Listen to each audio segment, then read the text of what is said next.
Bonjour à tous, à l'approche de Yom Kippour, je vous propose de réfléchir et d'étudier ensemble sur la notion de progression, la notion de Teshuvah, réfléchir à ce qui peut être un obstacle à cette progression-là et ce qui peut au contraire aider cette progression.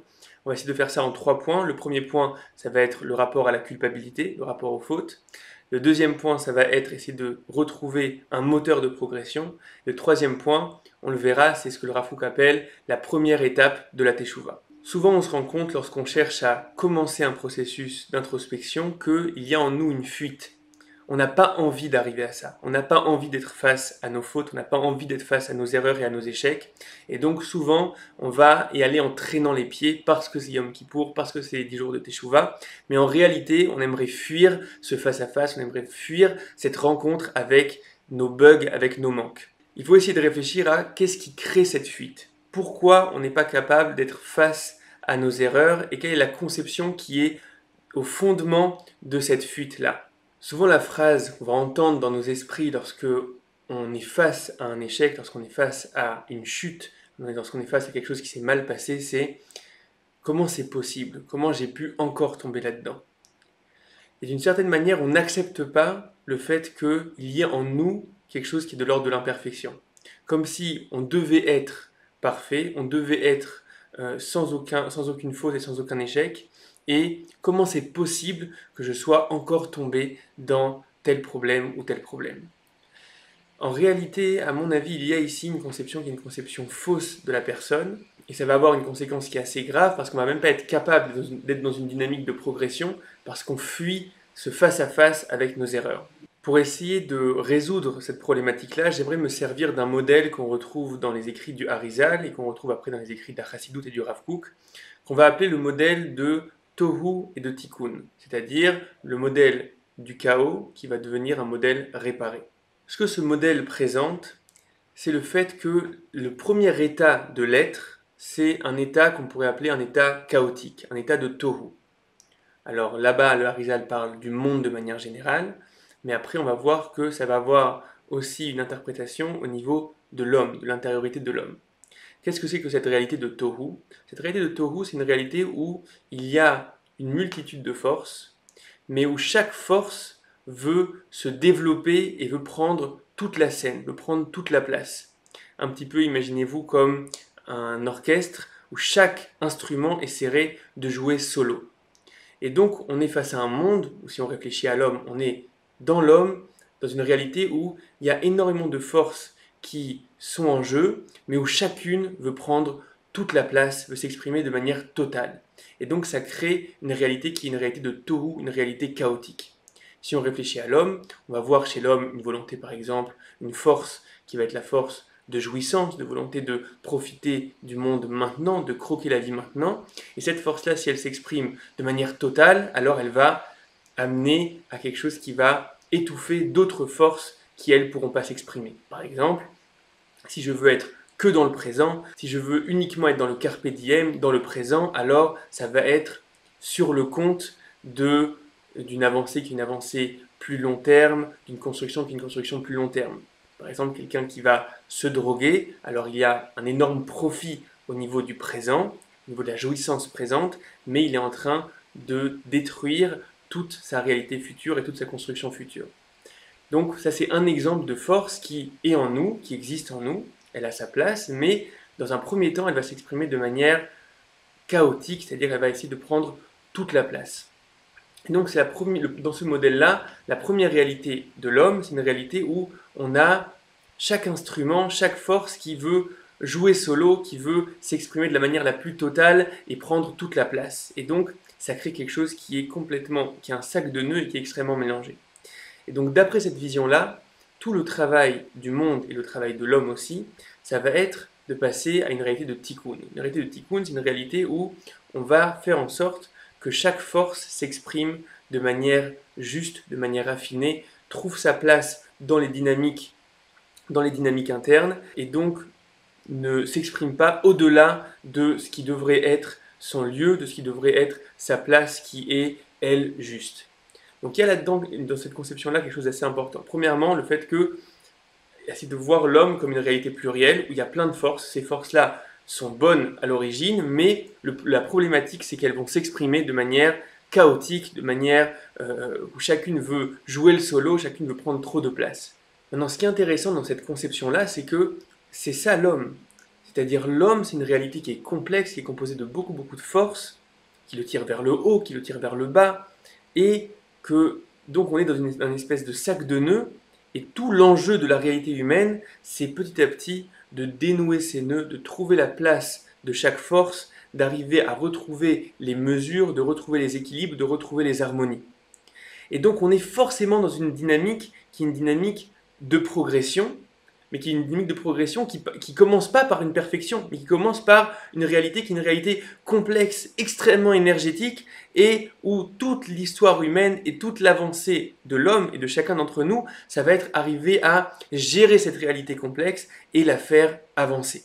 Il y a une phrase dans le livre de Kohelet qui dit « En tzadik ba'aretz asher ya'aseh tov velo yicheta » Il n'y a pas de juste sur terre qui va ne faire que le bien et ne va pas tomber, ne va pas chuter. C'est-à-dire que cette phrase est une phrase extrêmement forte en réalité. C'est pas une phrase qui est une phrase de désespoir. C'est une phrase qui vient établir qu'est-ce que la réalité de ce monde et qu'est-ce que la réalité humaine. On ne met pas dans une réalité qui est une réalité parfaite, une réalité simple, et donc lorsqu'on chute, c'est une espèce de chose anormale. Comment c'est possible? Comment j'ai pu tomber? J'arrive même pas à me regarder dans le miroir face à cette honte-là d'avoir brisé quelque chose qui était parfait.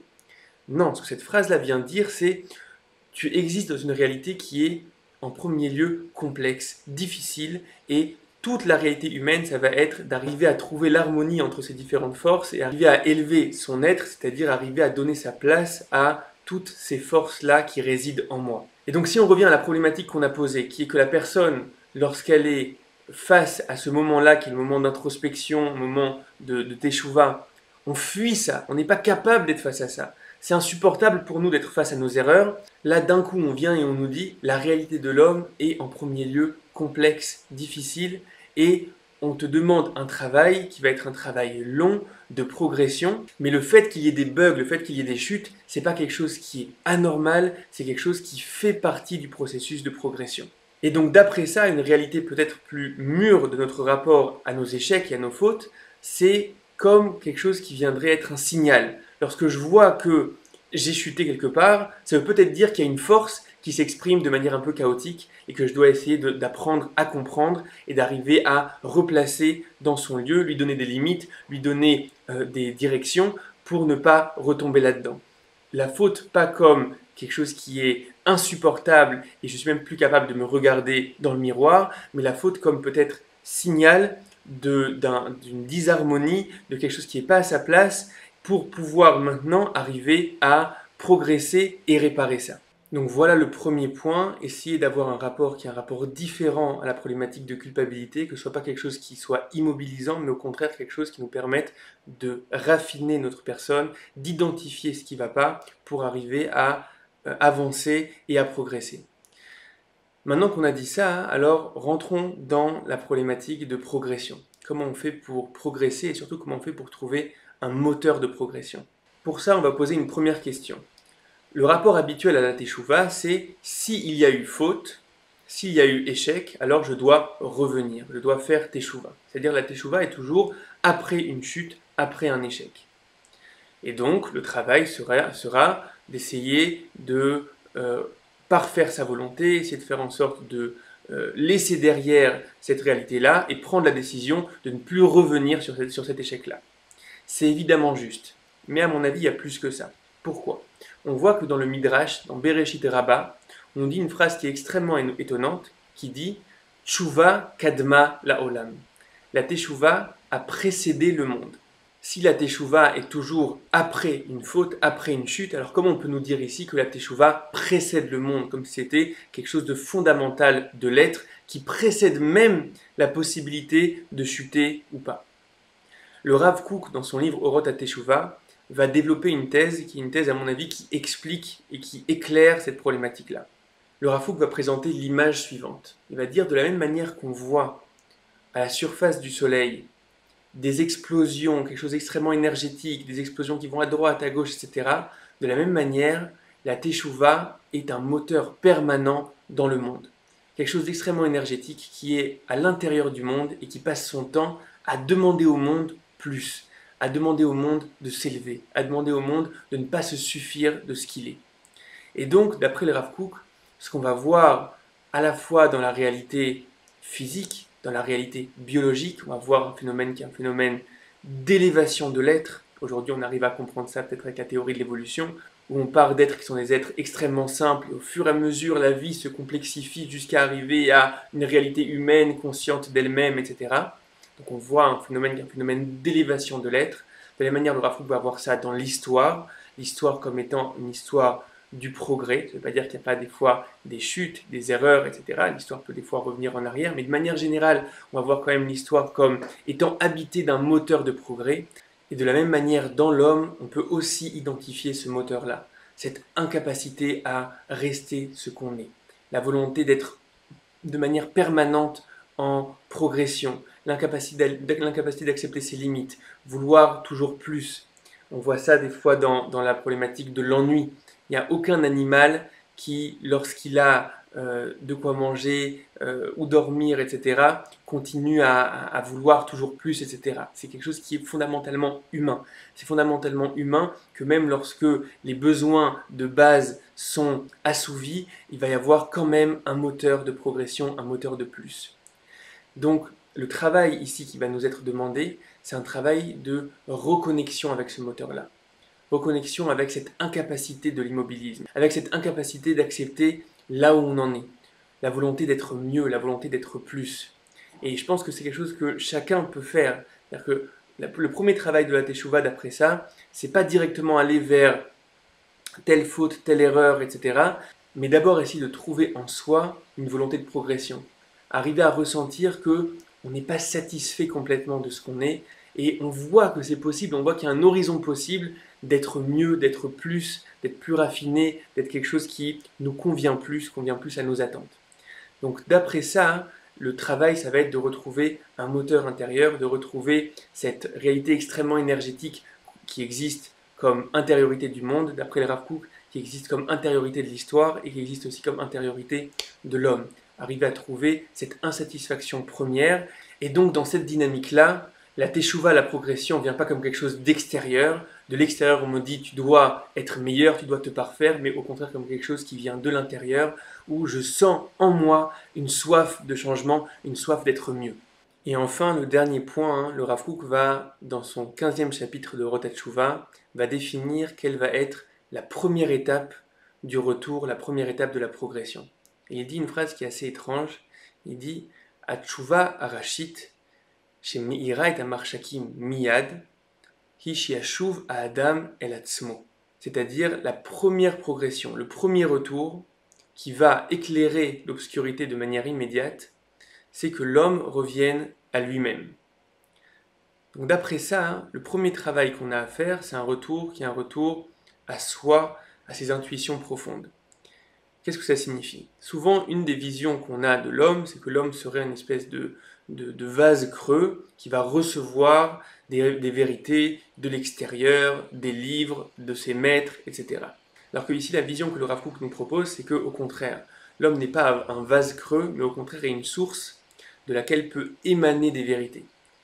C'est-à-dire qu'il y a en nous énormément d'intuitions qui sont justes sur nous-mêmes, qui sont justes sur les directions à prendre, sauf que le problème qu'on a, c'est qu'on n'est pas forcément à l'écoute de ces strates intérieures qu'on a en nous.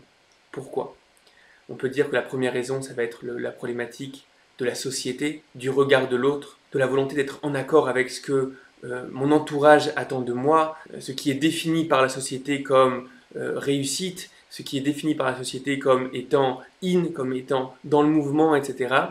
Et donc, on peut passer des jours, des mois, des années entières à essayer de plaire à la société, à essayer de plaire à telle ou telle personne, sans se poser la question de est-ce que c'est vraiment quelque chose qui émane de moi, est-ce que c'est vraiment quelque chose que je considère comme fort, comme important, comme significatif, mais en étant complètement façonné par la réalité qui nous entoure. C'est la première chose qui peut nous empêcher d'être dans un rapport qui est un rapport de retour à soi. La deuxième problématique, ça peut être que tout simplement, on n'y pense pas. C'est-à-dire qu'on passe notre temps à être dans ce qu'on pourrait appeler une réalité de réaction. Il se passe des choses, je dois réagir, etc. et il n'y a pas cette capacité de faire une pause, de réfléchir à qu'est-ce que j'ai envie d'être, qu'est-ce que j'ai envie de faire, qu'est-ce qui fait plus écho à qui je suis profondément, mais on passe notre temps au final à répondre à des réalités qui s'imposent à nous. On a une impression d'être extrêmement occupé, et c'est vrai, on est vraiment extrêmement occupé, mais ça nous empêche parfois de faire le calme, de faire le silence et de revenir à interroger quelles sont les volontés profondes. Donc on a dit la première problématique, c'est peut-être une problématique de regard de l'autre. La deuxième problématique, c'est peut-être une problématique d'être trop occupé pour prendre ce temps de retour à soi. Et donc d'après le Rav Kook, le premier travail à faire, ce travail de retour à soi, ça va être un travail de faire le vide, arriver à être à nouveau à l'écoute d'une volonté intérieure. Et peut-être que ça va nous mener à ce qu'on a développé dans le deuxième point, qui est que cette volonté intérieure va finalement être le moteur de progression.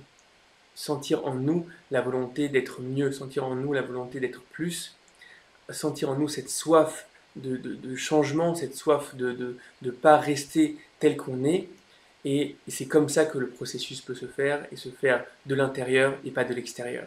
Essayons maintenant de résumer ce qu'on a dit jusqu'à maintenant. On a parlé dans un premier temps de la fuite qu'on sentait en nous lorsqu'on doit faire face à nos échecs, lorsqu'on doit faire face à nos fautes.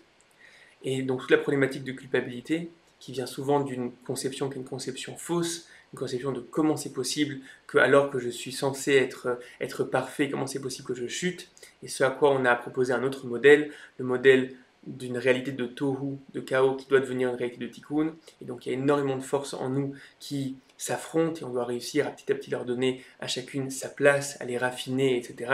Et donc d'une certaine manière, un échec, une faute, quelque chose qui ne va pas, ça va servir de signal pour arriver à trouver justement les endroits où il y a des forces qui s'expriment pas forcément à leur place et arriver à se parfaire. Et donc arriver à avoir une conception où on accepte le fait qu'il y ait une imperfection pour pouvoir justement rentrer dans une dynamique de perfectionnement. C'était le premier point. Le deuxième point, c'était comment arriver à se reconnecter à un moteur interne. Donc là, on a développé toute l'idée du Rav Kook de ce qu'est la tchouva. La tchouva, pas juste uniquement comme lorsqu'il y a faute, alors il faut qu'il y ait tchouva, mais tchouva comme un souffle premier qui existe dans tout l'être, qui existe dans l'histoire et qui existe dans l'homme, qui est la volonté de progression, qui est la volonté d'être meilleur et d'être plus. Et enfin, le dernier point, c'était comment commencer ce processus-là. Et ce processus-là, ça commence par le fait d'un retour à soi, arriver à faire le vide de toutes les voix, toutes les voix qui sont autour, tout le regard de l'autre, le fait d'être tout le temps préoccupé, d'aller d'une chose à l'autre, d'être dans une dynamique de réaction et passer dans une dynamique d'écoute des soifs profondes et des volontés profondes. J'espère qu'à travers ces trois réflexions-là, on va réussir à faire un travail sur nous, qui sera un travail plus profond et plus juste. Shana Tova et Gmar Chatima Tova.